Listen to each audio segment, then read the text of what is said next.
Cynthia Tisdale, teacher.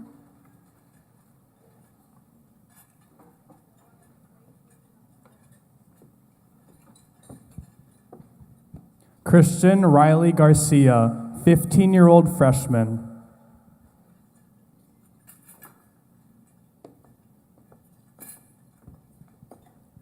Sabika Sheik, 17-year-old junior.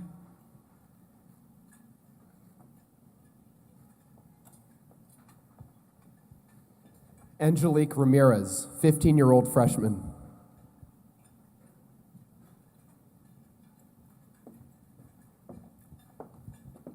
Glenda Ann Perkins, teacher.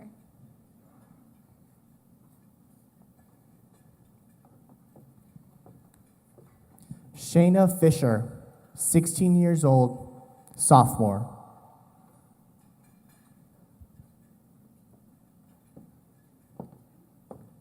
Kimberly Vaughn, 15-year-old freshman.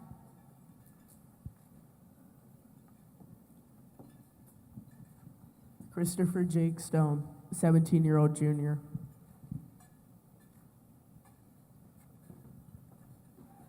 Jared Conrad Black, 17 years old, junior.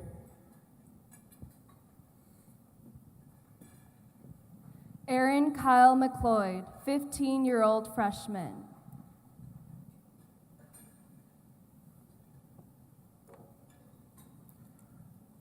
At this time, I would like to invite the audience to join me in a moment of silence in memoriam of the 10 lives that were lost last Friday.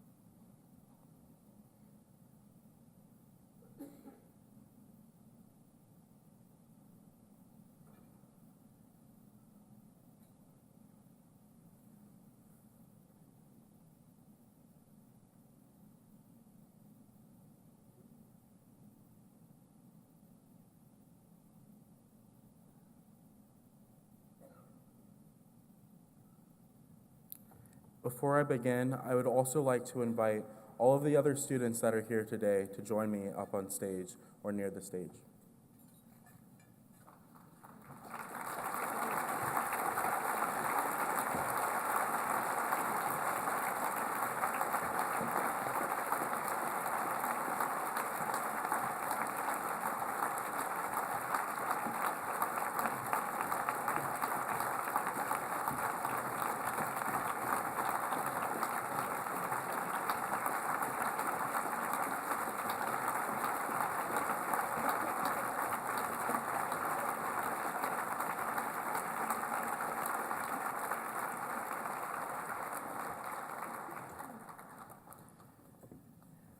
Good afternoon. My name is Nico Battle. I'm 17 years old and a junior at Kamiak High School in Mukilteo. I spent a lot of time growing up in a conservative suburb of Atlanta where often my experiences as a young black male were dismissed by my peers and teachers alike. However, that formative experience inspired me at the young age of 12 to get educated about the issues that matter to me. I immersed myself in the world of local and national politics. I started out by watching MSNBC after I accidentally stumbled across a Rachel Maddow broadcast. That, however, grew into volunteering on campaigns and eventually working on them as staff. My first experience with the gun violence prevention movement was in 2016 as an intern for the Alliance for Gun Responsibility. However, I interned there by choice, as a desire to fill the political bug that had grown in me. But now I work in the gun violence prevention movement because I felt obligated to. Going to school every day and seeing my peers feel unsafe, as well as feeling unsafe myself, has forced me to take a more active stance in the gun violence prevention movement. I can recall going to my parents on many occasions about different things like homework, social issues, mean teachers, mean students, etc.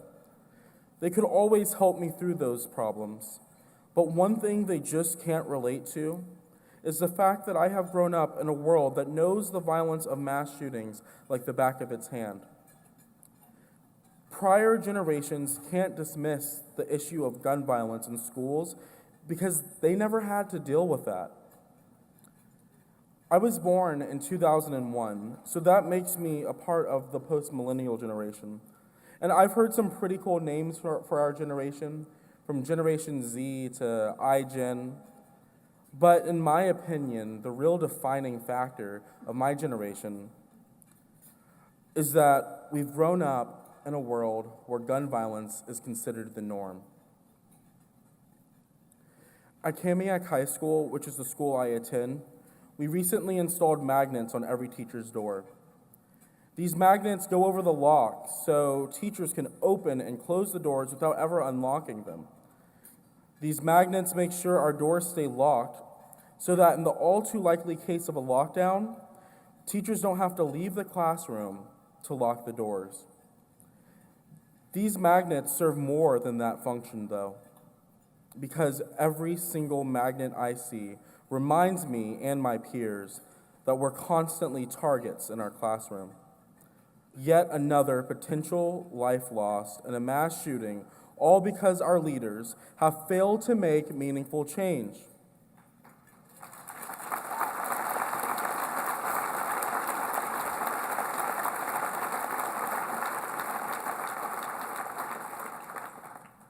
The magnets are new, but the drills are not. We watch videos of school shooting reenactments, and those can be traumatizing for some students. The motto they teach us is run, hide, fight.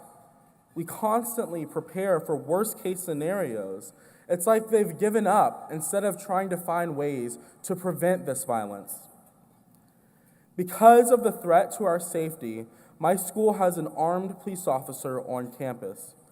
While that officer is supposedly supposed to make me feel safer, as an over 6 foot tall black male, I don't necessarily feel safer with an increased police presence on campus.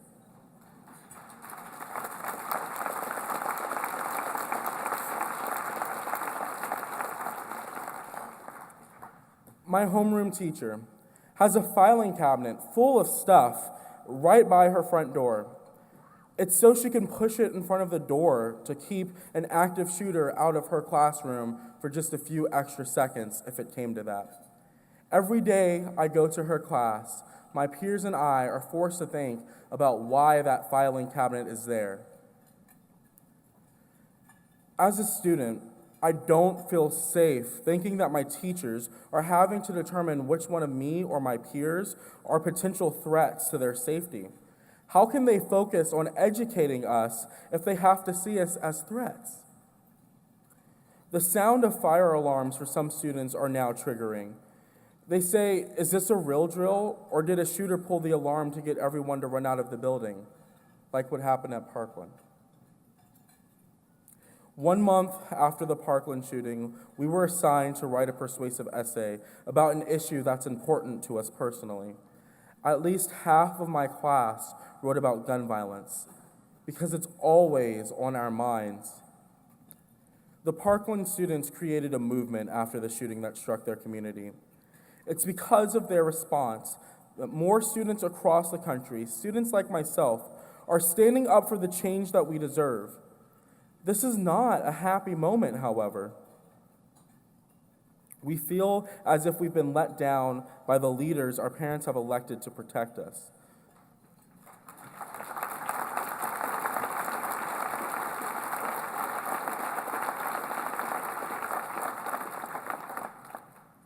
These movements are born out of necessity, not desire. But until they are no longer needed, we will continue to fight. We're not done. We're not going anywhere because we can't go anywhere. It's become abundantly clear that in order to create the change we need, We have to get registered to vote.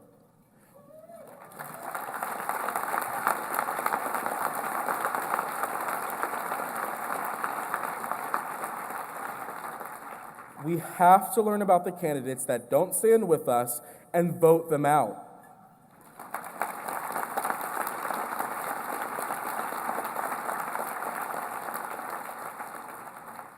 And we have to knock on doors and make calls for the candidates and the initiatives that do stand with us, because we know that real change is a difficult and slow process, but its results are profound and thorough. You can't assign a dollar value to a human life. You can't assign a dollar value to safe schools. And you definitely can't assign a dollar value to ending the epidemic of gun violence. No matter how much it takes, it's worth it. Our schools are supposed to be our safest places. They are sacred institutions meant for education and full of opportunity.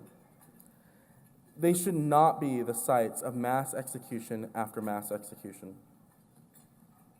The belief that school will give me the skills I need to lead a successful life is why my parents send me there every day. But the status quo has destroyed the sanctity of our schools. And now is the time that we make our schools safer. You do that with your time, you do that with your vote, and right now, I need you to do that with your financial support. Thank you.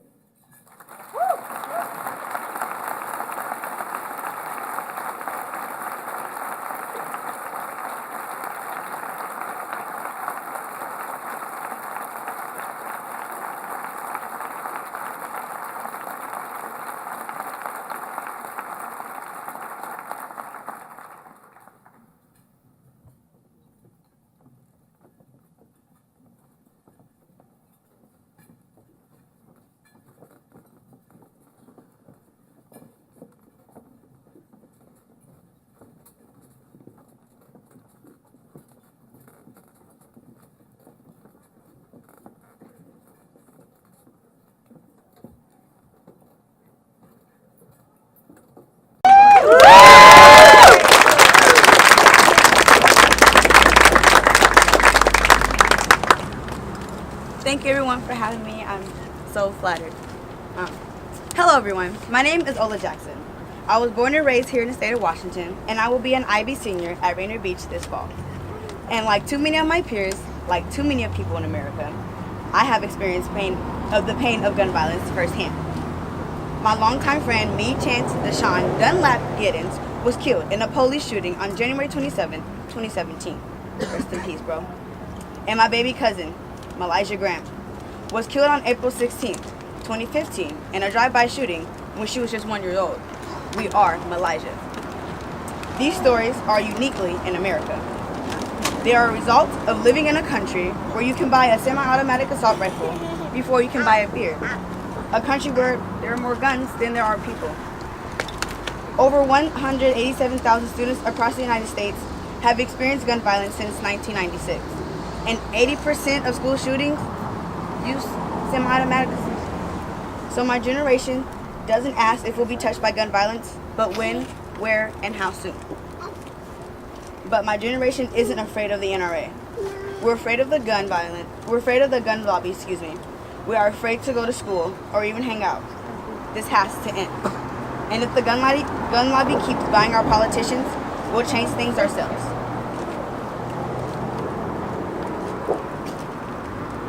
I am proud to continue the tradition of radical social change began by the youth and civil rights movement. Like them, I am ready to sacrifice everything to prevent gun violence, and I will not give up until I will succeed.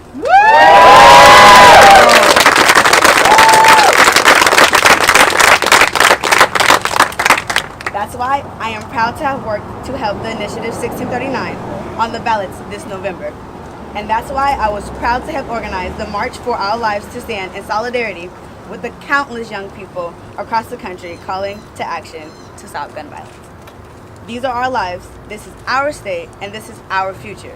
And we demand safer community, safer schools, a safer country, and safer streets. Thank you.